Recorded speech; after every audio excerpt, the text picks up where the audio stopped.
तो कविता महादेवी वर्मा ने लिखी है। महादेवी वर्मा जी मतलब प्रकांड ज्ञानी और मतलब जिस तरह की कविताएं उन्होंने लिख दी हैं कि आप मत पूछिए। तो उसी में से एक बहुत ही मोटिवेशनल पोएम, मतलब कितनी ही विपरीत परिस्थितियां हों, इंसान को अपना धीरज नहीं खोना, लक्ष्य नहीं भूलना और आगे चलते जाना है, उसको लेकर के ये पोएम है। आप इस कविता को सुनिए, आपको बहुत बहुत खुशी होगी। हल्का फुल्का जो भी मीनिंग है मैं आपको समझाता हूँ। आइए मैं कविता रिसाइट करता हूँ कि पंथ होने दो अपरिचित, प्राण रहने दो अकेला। जिस रास्ते में मैं गुजर रहा हूँ, चल रहा हूँ, हो वो अपरिचित, फ़र्क नहीं पड़ता। गुजरने वाला मैं एकदम अकेला हूँ, प्राण रहने दो। प्राण यहाँ पे खुद को बोला जा रहा है कि प्राण रहने दो अकेला, मुझे कोई फ़र्क नहीं पड़ता, मैं लक्ष्य की प्राप्ति की ओर चलता रहूँगा। पंथ होने दो अपरिचित, प्राण रहने दो अकेला, घेर ले छाया अमा बन। अमावस्या को बोला गया। घेर ले छाया अमा बन, आज कज्जल अश्रुओं में रिमझिमा ले यह घिरागन। ये जो बादल है, घिरा हुआ बादल, घिरे हुए बादल बोलते हैं ना, ये घिरे हुए बादल भले मेरी काजल भरी आँखों से अश्रुओं की तरह गिरने लगें, मुझे कोई फ़र्क नहीं पड़ता। अमावस्या बन के मेरी ही छाया मुझे घेर ले, मुझे कोई फ़र्क नहीं पड़ता, मैं अपने लक्ष्य की ओर बढ़ता रहूँगा। ऐसे तो कवित्री ने कहा है, लेकिन मैं आपको सुना रहा हूँ तो मैं बढ़ता रहूँगा करके बोल रहा हूँ, प्लीज़ मुझे माफ़ कीजिएगा। कि पंथ होने दो अपरिचित, प्राण रहने दो अकेला, घेर ले छाया अमा बन, आज कज्जल अश्रुओं में रिमझिमा ले यह घिरा घन। और होंगे नयन सूखे, दिल बुझे और पलक रूखे, आर्द्र चितवन में यहाँ सत विद्युतों में दीप खेला। मैं वो नहीं हूँ, दूसरे होंगे जिनकी आँख सूख गई है। तिल बुझे, तिल अपने आँखों के बीच में जो एकदम छोटा वाला जो डॉट होता है उसको तिल कहते हैं। तो दूसरे होंगे जिनके आँखों के तिल बुझ गए हैं, दूसरे होंगे जिनकी पलक रूखी हो गई है। मेरी तो चितवन हमेशा आर्द्र है और मेरी आँखों के आजू बाजू भले लाख बिजलियाँ कड़क रही हों, सत विद्युतों में दीप खेला।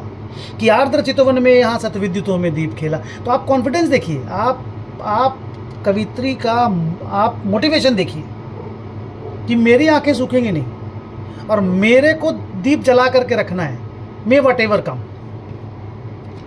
आगे का पैराग्राफ है कि अन्य होंगे चरणहारे और होंगे लौटते दे सूल को संकल्प सारे। मंजिल की तरफ चलते हुए रास्तों में थक जाने वाले लोग और होंगे, वापस लौटने वाले लोग और होंगे जो अपने संकल्प को, कांटों को, रास्ते में बिछे कांटों को देख करके चले आते हैं।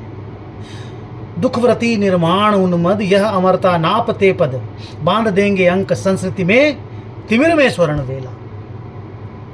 कहने का मतलब है कि मेरे अंदर भले दुख हो, लेकिन मेरे को निर्माण करना है और उन्मत्त निर्माण करना है, करता चला जाऊंगा मैं। यह अमरता नापते पद, 1-2 किलोमीटर चलने को नहीं आया हूं मैं, अमरता नापने को मेरे पांव निकले हैं। मंजिल तो पाकर रहेंगे कि बांध देंगे अंक संस्कृति से, तिमिर में स्वर्ण बेला। मैं विश्व की गोद में अंधेरे में भी स्वर्णिम बेला लाने को निकला हूं और वो मैं ला करके रहूंगा, चाहे कितनी ही विपरीत परिस्थितियां हो, चाहे मेरे सामने कितनी ही बाधाएं आए, मेरे को तो उनको पार जाना है। मैं अपने लक्ष्य की प्राप्ति कर रहूंगा।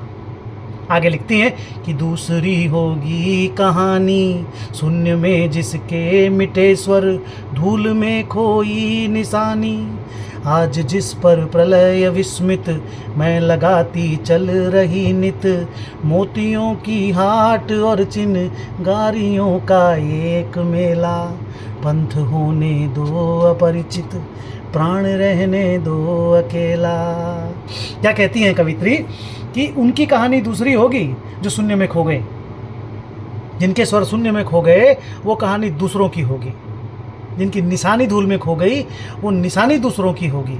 मैं कैसा हूँ या मैं कैसी हूँ कि आज जिस पर प्रलय विस्मित, विनाश भी मेरे पर आश्चर्य कर रहा है। कि आज जिस पर प्रलय विस्मित मैं लगाती चल रही नित, मोतियों की हाट और चिंगारियों का एक मेला। मैं मोतियों की हाट बाजार को कहते हैं कि मैं मोतियों का बाजार लगा करके रखी हूँ, चिंगारियों का मेला, मेरे अंदर चिंगारियाँ हैं। आप ऐसे नहीं बुझा सकते मुझे।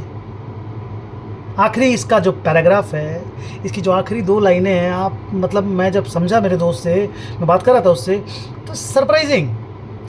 आप सुनिए, मैं आपको सुनाता हूँ कि हास का मधुदूत भेजो, रोस की भूभंगिमा पतझार को चाहे सहेजो, चाहे मेरे लिए आप वसंत भेज दीजिए या फिर पतझड़ भेज दीजिए, मैं दोनों में एक जैसा हूँ। आपको याद होगा वाजपेयी जी की एक कविता थी, उसकी 2 लाइनें मुझे यहाँ पे याद आती हैं कि ना हार में ना जीत में, किंचित नहीं भयभीत में।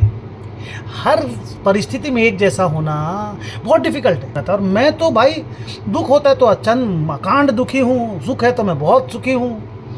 मेरे से नहीं होता, पता नहीं, मैं एकदम आप लोग जैसा ही कमज़ोर प्राणी हूँ और मैं कोशिश कर रहा हूँ कि मैं भी वैसा बन पाऊँ।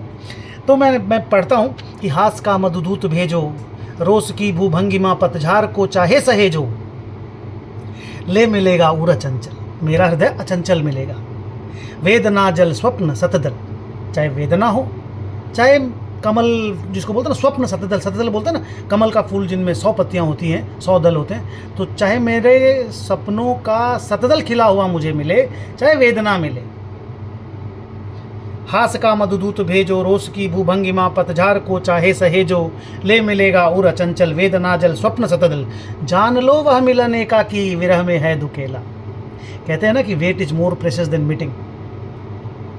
भाई जब मैं किसी का इंतज़ार कर रहा हूँ, कोई आने वाला है, चाहे लक्ष्य मुझे मिलने वाला है, चाहे कोई आने वाली है, तो कम से कम हम 2 तो हैं। जब मिल जाते हैं तो हम लोग एक हो गए हैं। तो देखिए लाइन क्या लिखता है कि जान लो वह मिलन एकाकी, मिलन जब हो गया तो nothing is there to achieve, हो गया जो होना था। तो मैं अगर चल रहा हूँ और मैं इंतज़ार कर रहा हूँ तो मैं डबल हूँ, मैं 2 हूँ, मैं हूँ, मेरा लक्ष्य मेरे सामने है। मिलन भले एकाकी हो जाएगा, अकेला हो जाएगा, पर जब मैं चल रहा हूँ तो हम 2 हैं। तो जान लो वह मिलन एकाकी, विरह में है दुकेला, पंथ होने दो अपरिचित, प्राण रहने दो अकेला। अब देखिए किस तरह की पोएम है, किस तरह की बातें हैं, और इस तरह की कविताएं भाई हमारे मतलब कवियों ने लिख दी हैं कि हमें इसकी जानकारी होनी चाहिए। बीइंग एन इंडियन, बीइंग जो लोग भी हिंदी से प्यार करते हैं उनको इस तरह की कविताओं की जानकारी होनी चाहिए। मेरी छोटी सी कोशिश आप लोगों को, और एक बात छोटी सी बोलूँगा, जिसको आप प्यार करते हो उसके साथ वक्त गुजारो, जिस चीज़ को आप प्यार करते हो उसके लिए वक्त दो, जो आपको अच्छा लगता है वो आप करो। लास्ट जनवरी में मेरी मदर का डेथ हो गया, तो मैं कोई सिंपैथी के लिए आप लोगों को नहीं बोल रहा हूँ, लेकिन अभी मुझे तकलीफ़ होती है कि यार मैं थोड़ा और वक्त गुजार लिया होता। अब वो है नहीं, अब वो तुरंत चली गई वो। अब तो वो जो रिपेंटेशन है वो नहीं हो आप लोगों के साथ। तो जिसको आप पसंद करते हो वक्त गुजारिए, कब किसका बुलावा आ जाए किसी को नहीं पता। सो बी हैप्पी एंड आपका वीकेंड अच्छे से गुजरे। आप इस कविता को एंजॉय किए होंगे, मुझे पूरा विश्वास है। और मिलते हैं अगले, आप मेरे को मोटिवेट करते रहिए कि अगले फ्राइडे को फिर मैं एक पोएम आपके लिए लेकर के आऊँ। इसी तरह हिंदी की ब्यूटीफुल पोएम के लिए अगर आप लोगों को भी लगता है कि आपका कोई सजेशन है, आप मुझे ज़रूर बोलिएगा, मैं अगले वीक उसको ज़रूर डिसाइड करूँगा। Thank you very much. आपका सप्ताह अच्छे से गुजरे, वीकेंड अच्छे से गुजरे। Bye bye, take care, thank you.